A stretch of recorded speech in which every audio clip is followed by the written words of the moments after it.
ஏழு பாதி அது மட்டும் கிடையாது. என்னங்க அம்மா எப்படிங்கிறா தேர் எப்படிங்க இந்த அம்மாவை சாந்தம் படுத்தணும்னுதான் இந்த ஒய்யார தேர் அமிச்சாங்க. ஆமாங்க தேவர் பட முனிவர் பட ரிஷிகள் எல்லாம் இருந்துன்னு அப்பதான் என்னதான் தேர் ஓட்டினாலும் இந்த அம்மா கோவம் அடங்கல.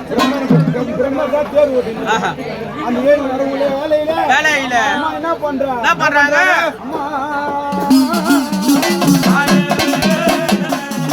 பொக்க ஹரித்து ரவுடி கொள்வா